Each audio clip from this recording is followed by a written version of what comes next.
Oi, eu sou Giana Matiasi, jornalista, e com 15 anos de profissão eu decidi fazer uma transição de carreira. Me tornei empresária com um único objetivo, o meu bem-estar.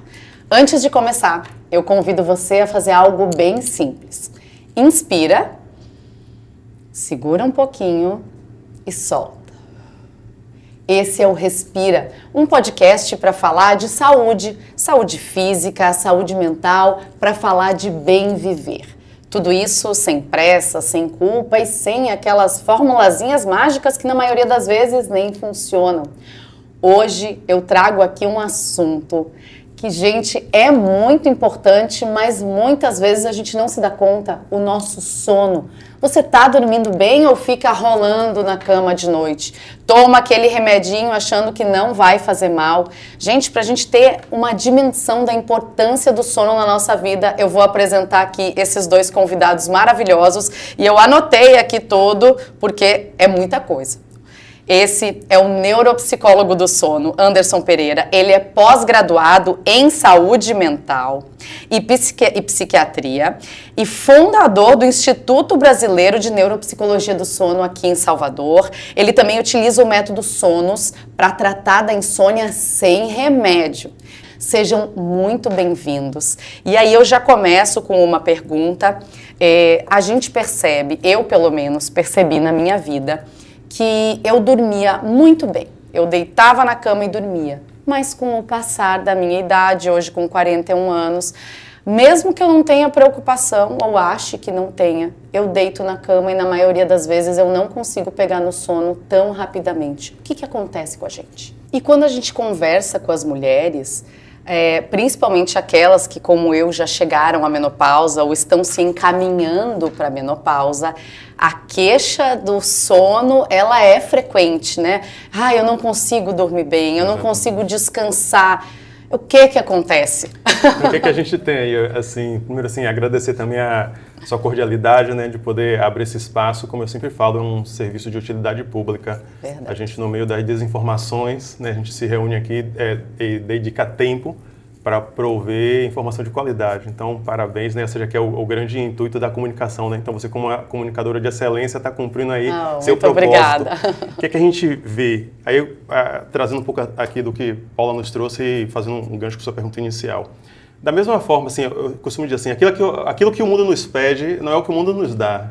Então, a gente sempre fica no déficit ali de cumprir aquilo. Só que da mesma forma que aquilo que você se alimentava, a forma como você se alimentava aos 20 anos, aos 30 anos, não vai ser o mesmo, né? Eu comia isso aqui, estava tudo bem. Agora, qualquer coisa que eu como, me dá uma azia, me dá uma digestão. Não sei se é o seu caso em si, mas passa-se os tempos, muda-se as vontades, né? Dizia o poeta Camões. Ou seja, há uma modificação óssea, há uma modificação no sistema gastrointestinal e é assim também, né, com a parte fisiológica que vai ter interferência no sono, ou seja, o sono, quando a gente entender, uma necessidade fisiológica básica, tentar obtê-la e não consegui-lo. Então, quando a gente entende, ou seja, a forma como eu me alimento não pode ser a mesma forma como eu me alimentava há 10 anos atrás, há 15 anos atrás. Então, na mulher, a gente tem a perimenopausa, né, que é a menopausa anterior, que ocorre ali até 15 anos antes da menopausa em si.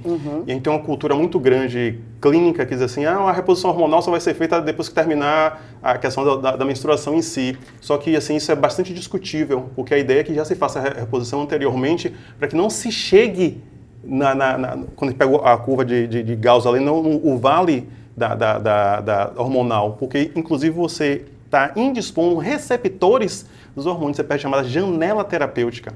Então, concluindo aí, lhe devolvendo, na própria mulher a gente tem a queda grande ali do estrogênio e progesterona. Então, o estrogênio está muito ligado à ideia de termorregulação.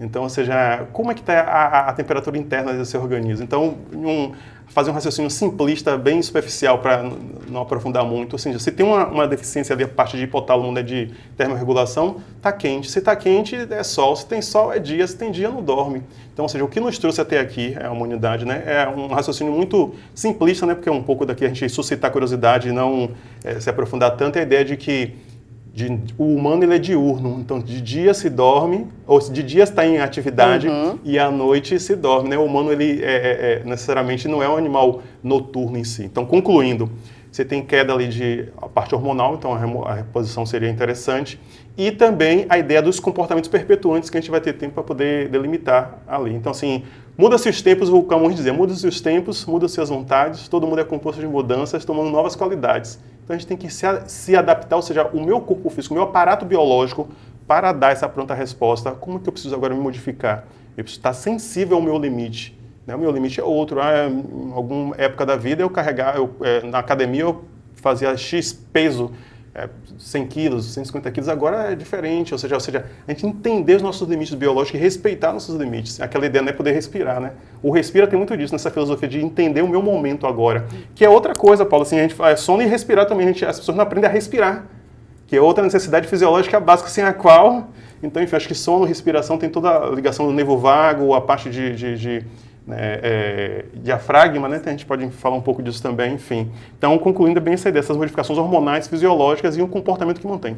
É isso, né? Tudo aquilo que é orgânico nosso, a gente acha que não precisa cuidar, porque, já faz, né? Respirar, qualquer um respira, se não morre. Dormir, eu deito na cama e durmo, só que não é assim, né? A gente tem que focar isso. E agora trago essa pergunta para Anderson, né? Que ele estuda o sono, assim como Paula, mas já com enquanto a Paula é docente, pesquisadora, o Anderson já trouxe para o consultório, para atender as pessoas. Então, me conta um pouquinho de como você desenvolveu, né? A sua formação é psicólogo, mas você se especializou, né, em neuropsicologia do sono. O que é isso? Pronto, é ótimo. Aí, para a gente falar em neuropsicologia do sono, primeiro a gente fala de psicologia. Então, psicologia, ciência do comportamento. Stricto sensu, digamos que assim. E o primeiro paradigma, assim, fazendo uma licença poética da palavra paradigma, é a gente entender o sono como comportamento. Geralmente a gente associa comportamento com movimento, né, com motricidade. Sim. E a primeira virada de chave, que é o jargão que está aí agora, é a ideia de entender o sono como comportamento. Então, mas comportamento é o comportamento que está ali, ou seja, a ideia de comportamento enquanto movimento, mas é quando a gente está em atonia muscular, né, que é estar parado enquanto está dormindo, ele é um comportamento. Como a psicologia é a ciência que estuda o comportamento, ela é objeto também da psicologia em si.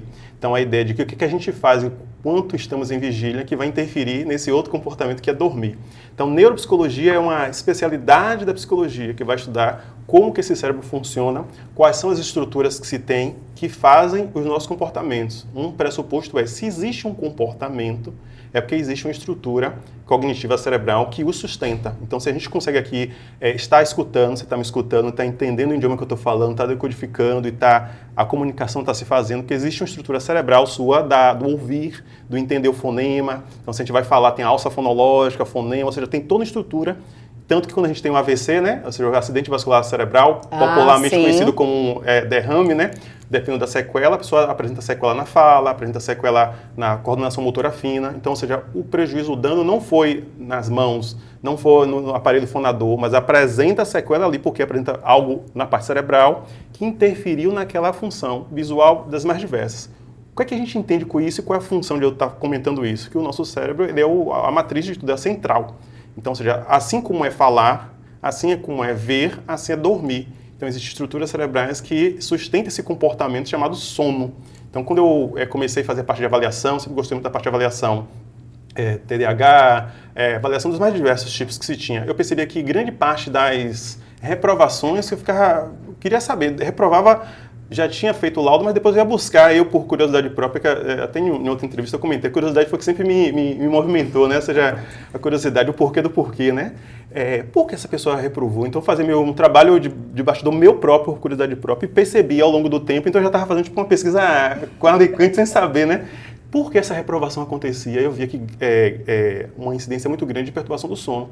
Então, na verdade, o objeto de pesquisa sempre esteve ali ao meu lado e eu ainda não estava sensível a percebê-lo.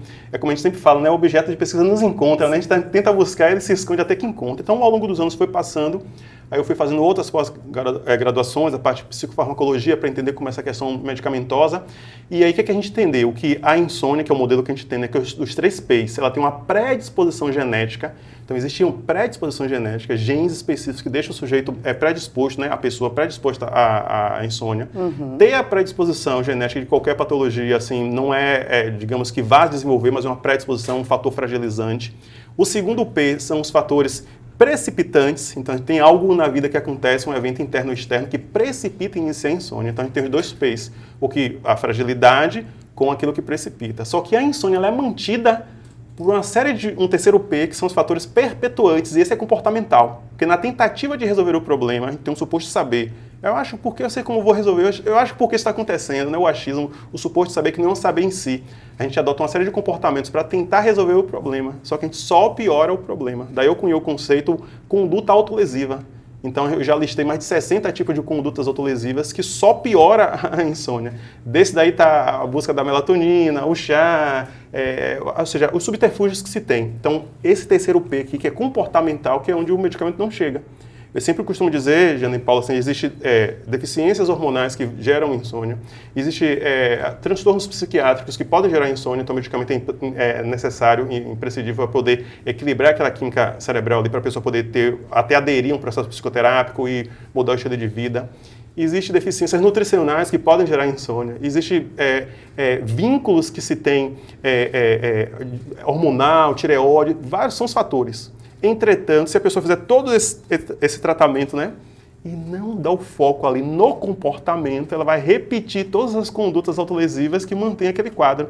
E aí, concluindo e devolvendo, eu faço muita comparação paralela com as pessoas que fazem a questão da cirurgia bariátrica. Fez a cirurgia bariátrica, tá magro, você encontra a pessoa, 2 anos depois você encontra, a gente vê o que a gente encontra, né? Tá obeso novamente. Não mudou a relação que aquela pessoa tem com o alimento. A leptina, grelina, que são neurotransmissores, são hormônios de fome e saciedade, que também é regulado no sono.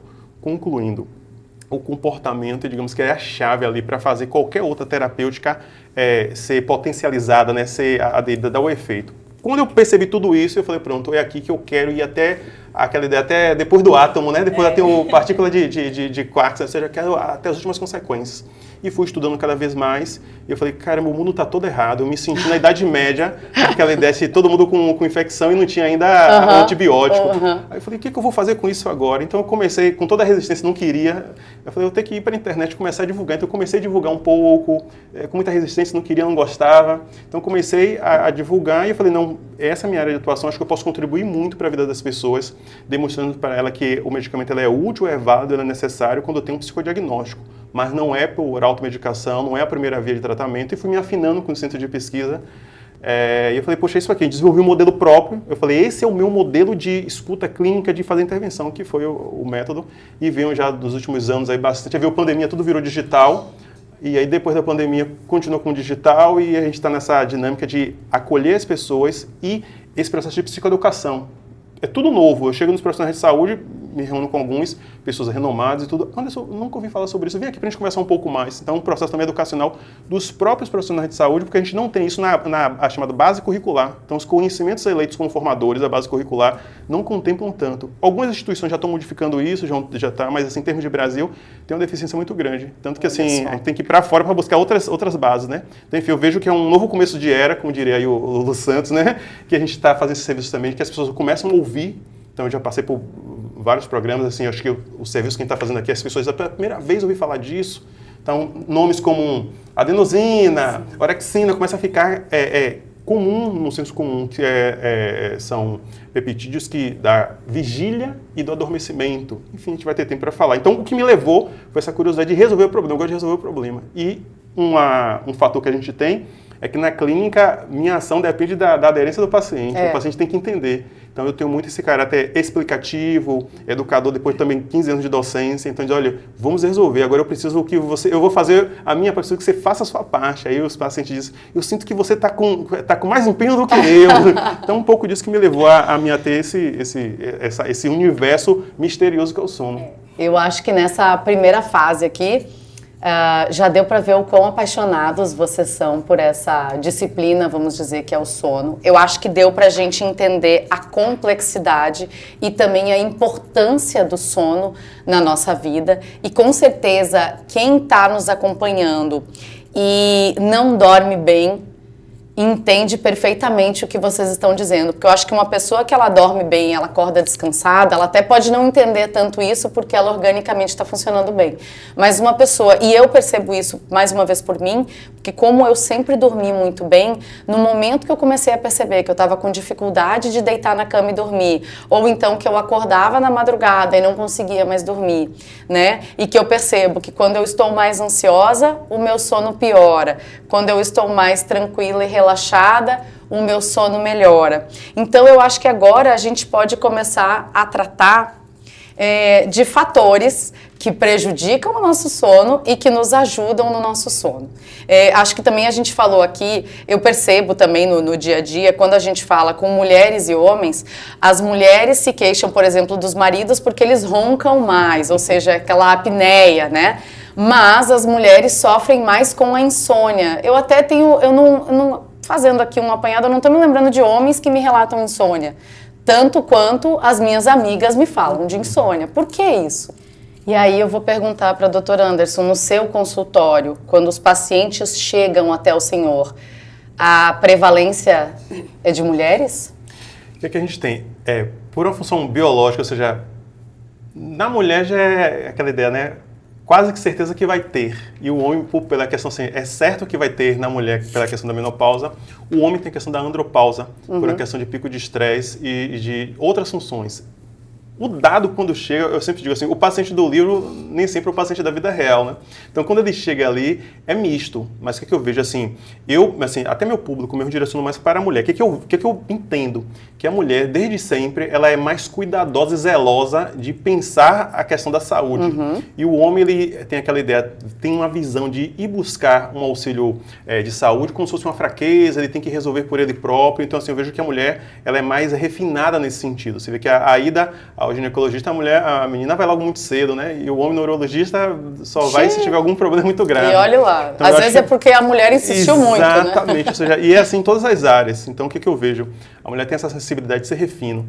Então, é dado que certo que vai ter a menopausa. Então, grande parte digamos assim, da predisposição biológica já vai se manifestar. O que é que a gente vê? E aí, a dinâmica. Eu gosto, assim, de ser bastante explicar, quando o paciente chega, eu digo, olha, existe a classificação internacional dos transtornos de sono. São 6 grandes grupos que se desdobram em mais 5, 6. Quando a gente soma tudo, dá mais de 50, 60, 70 tipos de insônia. As transtornos que se tem. Aí, quando eu digo isso, eu digo, olha, então a gente vai saber onde você se localiza aqui para tirar daquele crivo, Giana e Paula, de opinião, de assistir um vídeo que me disse que é tal coisa. Ou seja, eu mostro para ele o cenário global, né? Então a gente olha, existe uma predisposição genética, que é o primeiro P, existe um fator precipitante, a gente vai pegar na amnésia a história pregressa ali do paciente, existe uma série de comportamentos que você está mantendo, que é o que mantém são os comportamentos perpetuantes, vamos atuar nele. Quando a gente entende isso, a gente tratou da parte comportamental. Quando a gente isolou essa variante, qualquer outro tratamento que ele vai fazer, então a mulher vai fazer reposição hormonal, mas agora ela tratou do comportamento, vai aumentar, porque o que eu vejo muito? Mulheres que já vieram de reposição hormonal, minha reposição está tudo bem, meus níveis hormonais estão tudo bem, mas eu continuo com não insônia. Estou dormindo, Eu já fui nutricionista, meus níveis nutricionais estão ótimos, estão tudo bem, mas eu continuo, porque os fatores perpetuantes. A gente estava comentando aqui, Paula falando, me fez lembrar uma dinâmica aqui. Quando a gente vai fazer as avaliações neuropsicológicas, a gente tem atenção. A gente tem uma cultura assim, popular de achar que a atenção fica olhando fixo para uma coisa. Só que a atenção é um fenômeno vasto. A gente tem atenção sustentada, atenção alternada, a memória discriminativa, memória de curto prazo, memória do futuro, que é a memória prospectiva. Então, quando a gente vai pegar e fazer as avaliações de memória e atenção, são diversas as atenções. E a mulher, ela está naquela dinâmica de autocobrança, de monitorar o ambiente. Então, a parte cognitiva dela, né, que chama o CPF, né, que é o córtex pré-frontal, né, não é o CPF pessoa física, ativa o tempo todo. Então tem que estar com a atenção alternada, a atenção sustentada, a atenção concentrada. São tipos de atenção. Deixa eu lhe dizer uma coisa, vou lhe interromper um pouquinho. Esses dias eu estava na minha casa e eu estava com a minha sogra, com uma amiga, a gente estava jogando carta e conversando aqui. Mas eu estava prestando atenção na conversa do meu marido e dos amigos dele lá. Então eu jogava a carta aqui, conversava com elas e ainda respondia lá pro meu marido. Só que para mim isso era muito orgânico. Aí de repente ele olha para mim e solta essa. Ele, meu Deus do céu, onde é que eu fui me meter? A Giana tá lá jogando carta e tá se metendo na nossa conversa que eu aposto que tá perdendo nas cartas. Eu disse, não, eu ainda tô ganhando. Então o que acontece? Essa habilidade, aquela ideia, se a gente for botar uma matriz de SWOT, né? Ela me dá uns pontos fracos, e que também é pontos de atenção, oportunidades, e também me traz ali, né, aquela matriz. É uma ativação, tem uma estrutura cerebral que sustenta isso, que é a SARA, o sistema ativador reticular ascendente. Então, eu estou com hiperalerta nesse sistema, esse sistema está o tempo todo captando o ambiente. Então, atenção concentrada, eu estou focado aqui. Agora, atenção alternada, eu tirei daqui e coloquei para cá. Atenção dividida, eu divido a sua atenção aqui sem perder o foco, que eu tenho que estar aqui atento à Paula. Ou seja, tudo isso não se faz sem ter um alto custo cognitivo. Então, aquilo que eu te comentei, se existe um comportamento, é que existe uma estrutura cerebral que a sustenta. SARA, Sistema Ativador Reticular Ascendente. Eu estou o tempo todo no hiperalerta. Como que, de repente, esse cérebro ele vai sair da vigília para o sono, que é a hipnagogia, né, que é a transição? Ele está o tempo todo ali, a parte toda de neurônios estão excitados, estão ali ávidos. Você bota ali os eletrodos, você vê tudo a ciclagem ampla. E aí, doutor? Então, o que acontece? Aí, o que a pessoa pergunta? Assim, o que eu faço 10 da E agora? O que eu faço 10 da noite, 9h30? Não, é que você tinha que ter feito desde 8 da manhã, 7 da manhã. Que é o quê? Ó, aqui, respira. Ou seja, é entender que o sono da noite que eu quero, eu construo nas primeiras horas que eu acordo. Olha só, que interessante isso. Então, aquela ideia, porque a pessoa gosta de ver assim, a ideia no momento da crise, né? No momento da crise, você vai vivenciar a crise intensamente.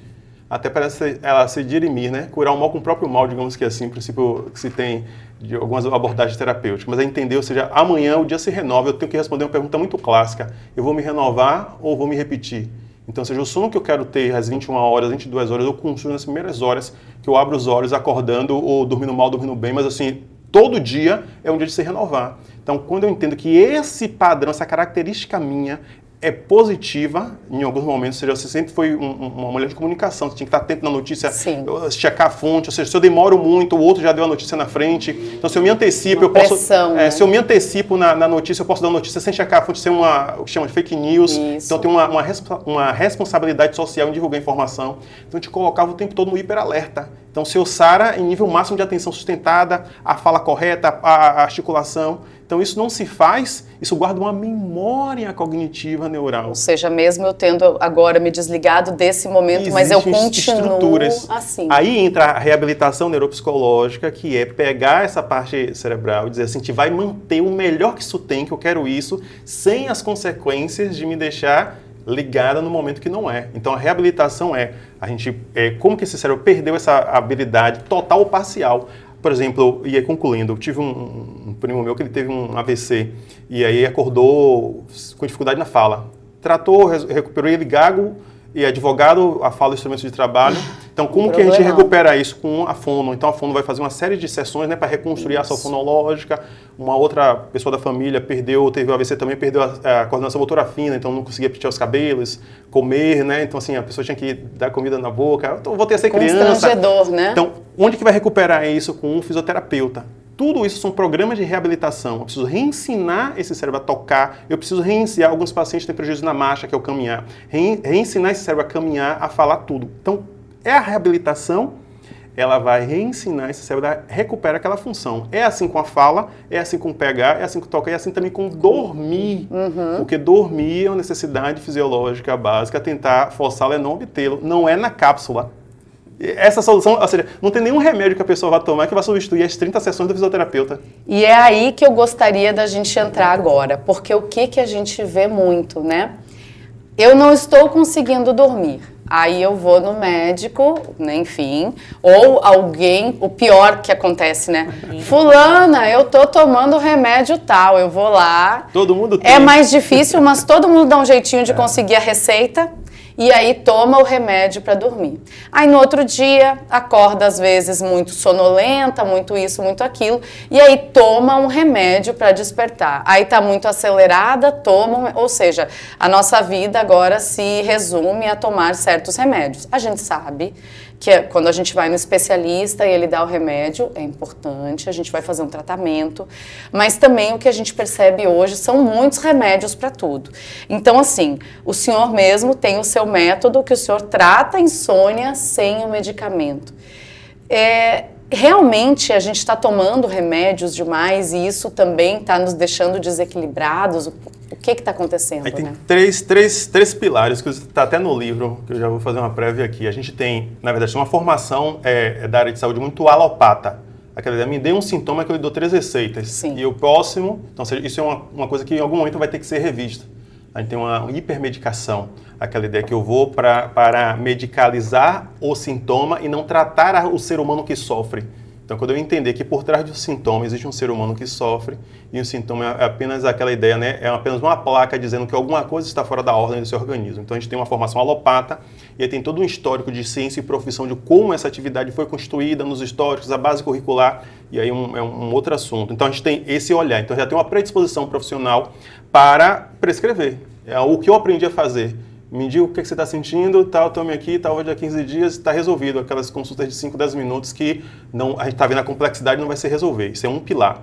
Um outro pilar é uma população que tem por hábito aquela ideia, né? Querer ser medicalizada. Então, às vezes, enquanto até um profissional consciente diz, olha, eu não estou vendo nenhuma necessidade, eu acho que o seu caso, eu até a pessoa, não gostei dessa consulta, não me passou nada. Eu conheço uma pessoa não me passou exatamente nada, assim. não gostei, eu vou em outro, não me passou nada. Então, ou seja, a gente tem, de um lado, uma lógica de formação para medicar, desnecessariamente diversos casos, porque não fez exame prévio, não tem um psicodiagnóstico que justifique ali, e do outro lado você tem uma população que, entre aspas, né, clama por medicação. Sim.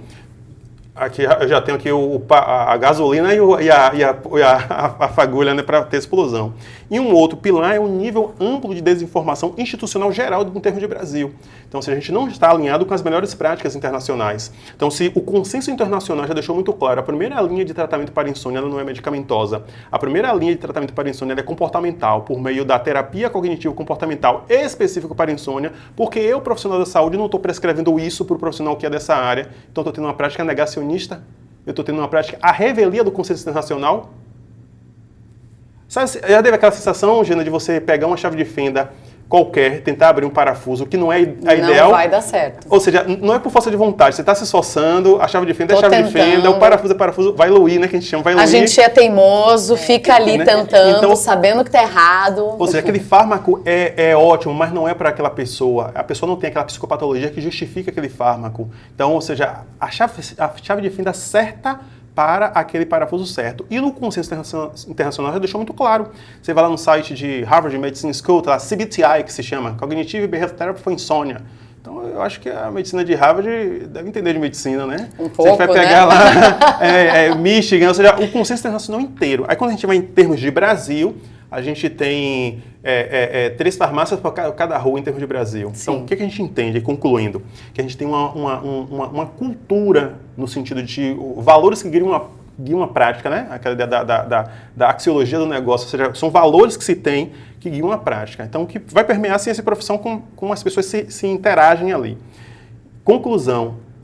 Ninguém foge da realidade, né? A realidade sempre se impõe. Então, um vai prescrever, o outro vai fazer uso, só que a gente vai ter 2 fenômenos, que é da tolerância, que é aquele medicamento, como você relatou inicialmente, não foi o caso, ainda bem, né? Senhora Sommer aconteceu, mas se a pessoa começou a tomar, achei a pílula mágica, segunda foi ótima, terça tomou de novo, quarta, quinta, um mês depois, 2 meses depois, aquela miligramagem não está dando mais efeito. Aí aumenta a dose. Aumenta a dose. Eu costumo dizer, aumenta o pavio, o tamanho da bomba. Aí vai aumentar a dose até que vai de novo entrar na tolerância e aí já desencadeou outro sistema que é a dependência.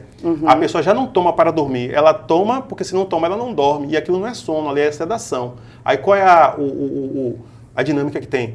Vamos mudar o seu medicamento. Aí muda para um outro fármaco. E aí o que acontece? Aquele outro fármaco vai gerar outras reações adversas na pessoa, que cada medicamento tem a psicocinética, né, de como aquele princípio ativo interage com o organismo. Em rede da história, a pessoa está mexendo com a química cerebral. E aí, concluindo, eu digo, não mexa com a sua química cerebral, que nós não sabemos quais são as nossas predisposições herdadas de pais, avós, tataravós. Você pode ser o premiado da vez. Lembra de Gregory Mendel, que tinha da ervilha? Tinha ervilha verde, daqui a pouco nasceu uma amarela. É porque tinha um ancestral em comum que tinha lá a amarela. dela. Então a gente não sabe, tem transplante de fígado, transplante renal, de coração, mas não tem transplante de cérebro. Então quando você mexe ali na sua citoarquitetura, na química cerebral, quem vai botar no lugar de novo? Então o paciente, por exemplo, começa a apresentar problema agora no fígado. Aí aquele outro profissional fala, não, procura o patologista. A patologista vai tratar, não sabendo que aquela gama de sintoma ali deriva do medicamento cruzado e não da patologia em si. Então, a gente tem um fenômeno da polifarmácia que começa a enganar o profissional que ele apresenta o sintoma de uma patologia, que não é. Enfim, o cenário é longo. Se deixar, a gente fica aqui... Por exemplo, a gente falou aqui já do apneia, né? A pessoa pode ter apneia sem o ronco sem a apneia. A apneia é a interrupção, né? O ronco é o barulho, digamos que assim, que sempre a gente associa. Tem o fisioterapeuta do sono. Aí a pessoa diz assim, fisioterapeuta do sono, geralmente, pelo senso comum, a pessoa associa fisioterapeuta quando a pessoa sofreu algum acidente, né, que vai fazer a fisioterapia. Sim, uma cirurgia, um acidente. Mas tem o fisioterapeuta do sono, a ideia vai trabalhar justamente apneia, a questão do ronco, aí tem um aparelho que te dá o CPAP. Aí tem o nutricionista do sono, ou seja, nutricionista do sono, nutricionista é para me passar dieta, não é. Então tem o psicólogo do sono, aí como eu vou ficar dormindo, você vai ficar... Ou seja, existe esse trabalho que a gente faz aqui de educação também da população, e tem o médico do sono. Exatamente. Então, ou seja, o que eu costumo dizer? Tão importante é que você tem diversas áreas que se tem ali. Você tem o odontólogo, ou seja, a parte como está, a parte dental toda, septo nasal, ou seja, tudo, ou seja, é uma área altamente complexa. Então, tudo isso não pode estar resumido, como eu sempre falo, né? Existe muito mais coisa entre dormir e acordar que pode jogar nossa vão melatonina. Muito bom! Então, assim, vou tomar melatonina, é de 5 miligramas, aí tem eu trouxe uma boa dos Estados Unidos, ou seja... Isso é o que a gente mais... Aliás, eu já ouvi isso de muitos amigos. Boba, toma uma melatoninazinha. É natural, é do corpo. Aí o que acontece? Melatonina é um neurohormônio. Então toda vez que eu estou tomando melatonina, que meu sono não é derivado da deficiência de melatonina, eu estou fazendo a reposição hormonal de um hormônio que muito provavelmente eu não precise. Qual é a grande tendência? Que toda vez que a gente coloca um hormônio no nosso corpo, que ele não está, exogenamente, né, de fora para dentro, há uma grande tendência de inibir a produção endógena. Então, aquela pessoa que não tinha problemas de deficiência de melatonina corre o risco, principalmente se ela tiver uma predisposição, porque você está dando uma super oferta. Uma super oferta. Imagina só, fazer um raciocínio. Eu acho que a gente não tem pressão alta. Se a gente começa a tomar medicamento hipertensivo, se a gente vai alterar a nossa química do organismo e coisa boa talvez não aconteça, né? Provavelmente a gente não tem diabetes, se a gente começar a aplicar tomar insulina, né? Então, como que você está introduzindo a sua química, né? Então, pegou essa moda. Ou seja, aqui no Brasil, a gente sabe por quê, né? Assim, mas eu não sei por quê, eu sempre não sei o porquê. Validou a melatonina como um suplemento alimentar. Ela não é nem suplemento nem alimentar, é um neurohormônio. É um hormônio. Então, a ideia é que a gente tem meios, né, científicos de como estimular a produção endógena. Então as pessoas começam essa ideia, né? Tá tudo na cápsula e não tá. Então eu conheço esse jargão. Existe muito mais entre dormir e acordar que pode jogar nossa melatonina. Olha, gente, eu sabia que ia gerar uma conversa maravilhosa. Sabia que ia ser uma conversa muito rica. Foi muito mais do que eu imaginava, tanto que a gente nem vê o tempo passar. Não, mas não diga que acabou, não. Acabou, foi? Tá chegando ao fim. Pode ter a prorrogação, não tem a prorrogação, não? Mas a prorrogação vai ser a seguinte. Eu queria justamente aqui propor uma conversa boa para fazer as pessoas refletirem sobre como o sono é importante na nossa vida. Acho que a gente trouxe aqui coisas riquíssimas e serve como um alerta, né, para que cada um olhe para dentro de si e comece a pensar o que talvez pode não estar bom no seu corpo que está gerando a falta do sono. Como a gente aqui não tem mais tempo, eu gostaria que tanto o Anderson deixassem aqui bons conselhos, né, que as pessoas pudessem começar a buscar para tentar melhorar a qualidade do sono à noite. Maravilha. Dr. Anderson. O que eu sempre digo hoje, Ana Paula, assim, dormir é um ato de nobreza. Se é um ato de nobreza, a gente não pode fazer de qualquer forma. Exato. Tudo que é importante nas nossas vidas tem um preparo prévio. A gente vai resolver fazer uma viagem, a gente não sai agora, a gente prepara previamente, né? Qual hotel que eu vou ficar, como é que vai ser a ponte aérea, como é que você já vai chegar antes no aeroporto, tem toda uma dinâmica, porque aquilo é importante. Então, a gente vai fazer uma cirurgia, então os exames anteriores, tudo que é importante na nossa vida existe um preparo prévio. Vou para um evento, qual roupa que eu vou, o cabelo que eu vou fazer, né, a maquiagem e tal. Ou seja, tudo que é importante a gente vai fazer um preparo prévio. Quando a gente entende, conferir o sono, o status que ele tem, isso é muito importante. Então, dentro da nossa literatura de estudo, a gente tem o pré-sono. Então, eu vou preparar o meu ambiente, eu vou me preparar para exercer um ato de nobreza. Então não é assim, eu fico aqui mexendo no celular para ver o sono chegar. Você já não está na nobreza, você já. Primeira coisa que eu trago no consultório é um ato de nobreza. Aí você tem pessoas multimilionárias com problema de sono. Aí da alta cobertura, isso eu já ouvi de paciente, da alta cobertura ele olha para baixo, tem até os moradores de rua que estão dormindo. E quem é o mendigo, quem é o milionário? Nesse momento do sono, né? Inteiro, ou seja, Então, vamos agora, calma. Mas a vida é uma luta. Vamos falar de luta, então. Ou seja, até os lutadores são lutadores profissionais. Eles lutam, assim, o tempo todo. Luta um pouquinho, descansa um pouquinho. O round tem 2 minutos e 1 minuto de pausa, né? Ou seja, luta um pouco, pausa um pouco, né? Respira, pausa um pouco. Mas a vida é uma guerra. Vamos falar de guerra. Quando a gente vai pegar as estratégias militares, ou seja, o militar não está o tempo todo no fronte de batalha. Ele é retirado, ele é colocado, ou seja... Então, mas a vida é muito veloz. Vamos falar de Fórmula 1, então, que eu acho que os profissionais de Fórmula 1 entendem de velocidade. Ele está ali naquela velocidade a 200, 300 km por hora, mas aí ele vai, faz o pit stop, dá uma pausa, volta. Quando vê qualquer sinal de chuva, volta para botar os pneus de chuva, né? Ou seja, eles pausam. Então, eu falei de 3 manifestações aqui que eles entendem de velocidade, de guerra e de luta. E ainda assim eles param. Na música, quando eu estudava música, pausa também é música. E é assim com sono, é assim com respirar, todas as áreas. Eu vejo, Gina e Paula, que a gente precisa de uma andragogia, que é aquela, a gente tem a pedagogia, né, que é o ensino das crianças, a andragogia é o ensino dos adultos. As pessoas não estão sabendo dormir, tem que ensinar o óbvio, mas não estão sabendo respirar, aí vem o seu conselho respira. Mas o pessoal de nutrição diz a mesma coisa, beba água, as pessoas não bebem água. Então, ou seja, mastigue bem para poder se alimentar, né, os profissionais de nutrição. Então tem que ensinar a comer, ensinar a beber, ou seja... A gente tem que aprender a dormir também. Ou seja, o que acontece? Quando a gente entender que aquilo ali, o sono é um ato de nobreza, é no sono que não existe saúde sem saúde do sono. É no sono aí que a gente vai fazer a parte de reconstituição. E aí, só para pontuar aqui, no nosso corpo a gente tem o sistema linfático, né, que retira toxinas. Isso. O nosso cérebro é algo tão refinado e delicado que tem um próprio sistema dele, que é chamado sistema linfático. E no sistema linfático, onde no nível N3 de sono, que é retirada a beta-amiloide, que é conhecida como a proteína do Alzheimer. Então, se a pessoa tiver uma predisposição, ela está se colocando em grupo de risco a longo prazo de se desenvolver. Tamanho eu poderia falar várias coisas aqui. A gente tem no nosso veias, vasos e artérias uma parte de tecido chamada endotélio, que é o que reforça nossas veias e vasos. No nível N3, por hormônio GH, onde vai recompor. Estar acordado, ele desgasta tecido, é catabólico. Dormir anabólico, reconstrói. Então, se a pessoa não atinge nível mais profundo de sono, está fragilizando o sistema cardiovascular, se colocando como grupo de risco de AVC. Então, o que é que eu vejo quando eu vou fazer um raio-x da saúde? Altos índices de ansiedade, doenças cardíacas, trombose, ou seja, quando a gente vai ver, tudo isso pode ser, né, uma hipótese, derivado quando a gente tem 50, 60 milhões de brasileiros que sofrem com insônia. Então, não existe saúde sem saúde do sono. Então, você não faz alguma coisa para esperar o sono chegar. Não, você cria ele como um ato de nobreza. Quando a pessoa entender isso, agora eu vou meu ato de nobreza. Eu vou agora ser... Até porque o vigor cognitivo é uma mente vivaz, audaz, voraz. A ideia que eu quero ter, a atividade no dia seguinte, é construída na noite anterior. Então, concluindo, devolvendo e finalizando, dormir é um ato de nobreza. Não existe saúde sem saúde do sono.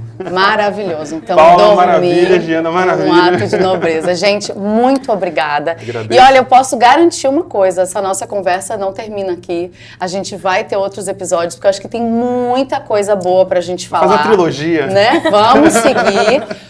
E é isso. Vocês já estão convidados para um próximo episódio. A gente tem ciclo circadiano, ultradiano, infradiano, aí, tá vendo, sistema nervoso entérico, adenosina. É muita coisa. Tem uma temporada. Aí, tá vendo? Vamos falar muito ainda de sono aqui no Respira. Convido agora você a avaliar como está a sua respiração nesse momento. Tenho certeza que você aí adorou esse episódio, então compartilha com todo mundo, porque todo mundo precisa dormir bem. E até o próximo episódio aqui do Respira.